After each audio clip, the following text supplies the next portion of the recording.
I wake up on a cold stone floor, chains tight on my wrists, the dark cell silent. Outside, my cell guards shout orders while prisoners are dragged past me, chains scraping loudly across stone floors. They pull me outside with others as the rising sun lights the Nile behind the prison. An official reads our punishment from a scroll and says we now belong to Pharaoh's labor. As we march into the desert, I finally understand what life as a prisoner means. Before this, I was a simple farmer working beside the Nile, growing crops to feed my family. Life was hard but predictable. Each day the same sun, the same river, and the same routine. But everything changed when officials came demanding taxes I could not fully pay that season. I tried to explain the poor harvest, but they did not care about excuses or reasons. The guards grabbed me in front of my family, treating me like I was already guilty. My wife shouted as they dragged me away, but no one dared to challenge Pharaoh's law. In Egypt, even small crimes like unpaid taxes or disobedience could lead to harsh punishment. I was not alone. Others were taken for theft, fighting, or simply angering the wrong official. They brought us before a local judge who spoke with the authority of Pharaoh himself. There was no long trial, no chance to defend myself, only accusations and a quick decision. The official read charges from a scroll and barely looked at me before deciding my fate. Some were sentenced to beatings, others to exile, but many like me were sent to labor. Cold metal chains were locked around my wrists, marking the moment my freedom was completely gone. We were grouped together and marched under guard toward a holding prison near the river. The prison stood built from heavy stone walls covered in carvings that reminded us of Pharaoh's power. Inside, the air felt thick and heavy, filled with the smell of sweat, fear, and sickness.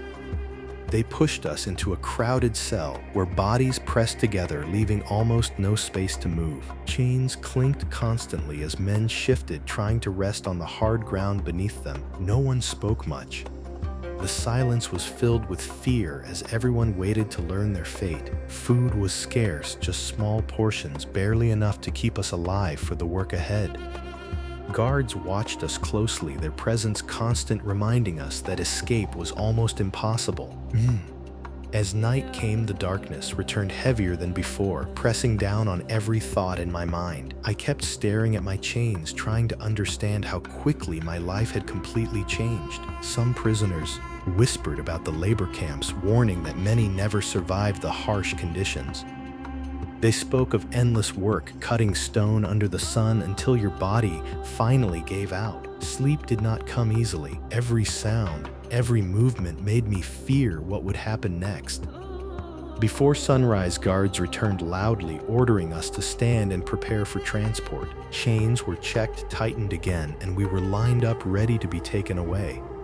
The gates opened, and bright light flooded in, revealing the long journey ahead into the desert. As we stepped forward, I realized this prison was only the beginning of something much worse.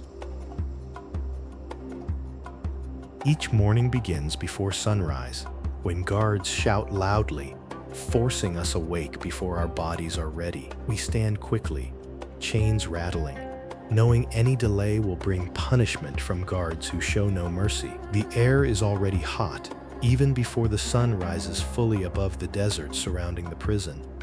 We are counted, inspected, then divided into groups, each assigned to different forms of exhausting labor work. There is no choice, no argument, only obedience, because resistance always leads to pain we cannot endure. Fam is given sparingly, small portions that never satisfy hunger, just enough to keep us moving each day. Water is limited, passed between prisoners, sometimes dirty, but still precious enough that no drop is wasted.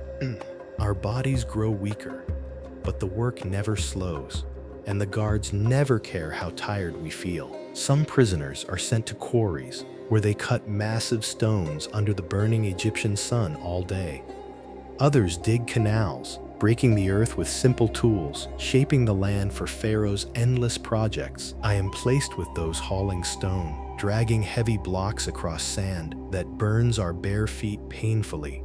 Every step feels like fire beneath my feet, but stopping even briefly brings harsh punishment from watching guards. The sun becomes our enemy, beating down without mercy, draining strength from our bodies with every passing hour. Sweat covers my skin, mixing with dust, turning into a layer of dirt that never truly washes away. The chains on my wrists rub constantly, cutting into my skin until pain becomes something I stop noticing. Around me, men collapse from exhaustion, their bodies unable to continue under the endless weight of labor. The guards do not stop for them.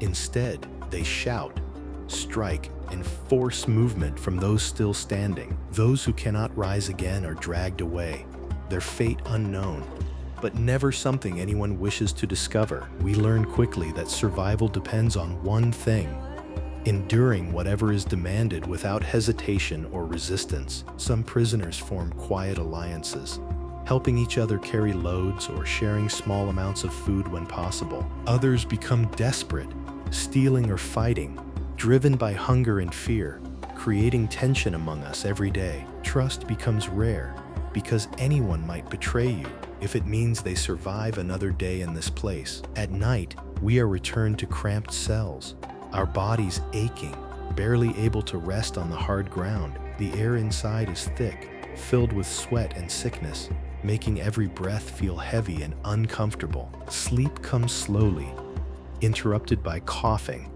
movement, and the constant sound of chains shifting in the darkness. I begin to understand that this is not temporary, not something that will end soon or easily. Days blend together, each one the same: work, hunger, pain, and the constant watch of guards over us. Hope becomes dangerous, because believing in freedom only makes the suffering feel even heavier inside my mind. Instead, I focus on surviving each moment, each step, each breath, doing whatever is needed to stay alive. And slowly, I realize obedience is not weakness here. It is the only way to survive. Days turn into months, and months into years, but time loses meaning inside this life of endless labor. The work never truly changes.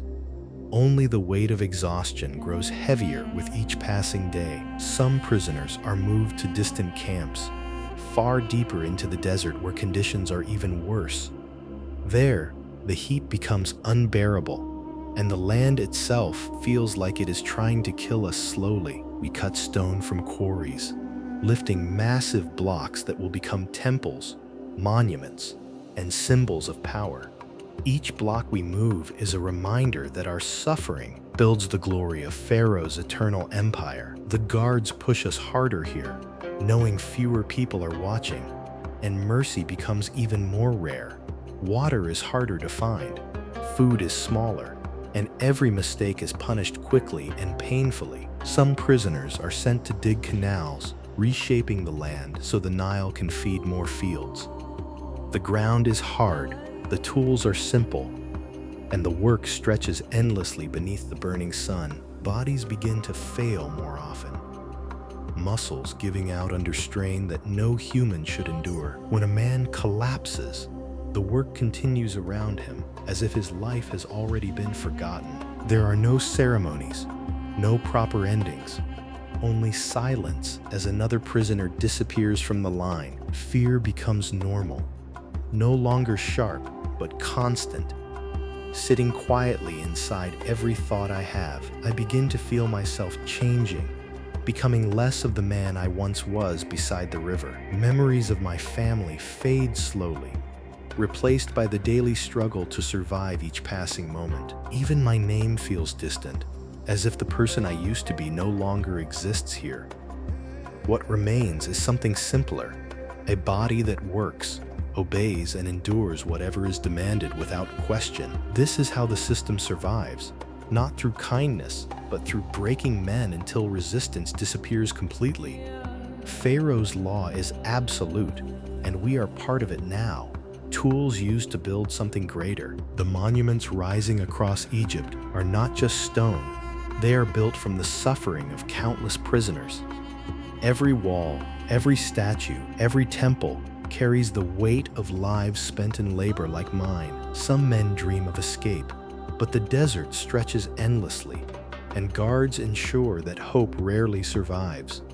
Others accept their fate, understanding that survival means adapting to the harsh reality of this existence. I find myself somewhere between those thoughts, not fully broken, but no longer truly free either.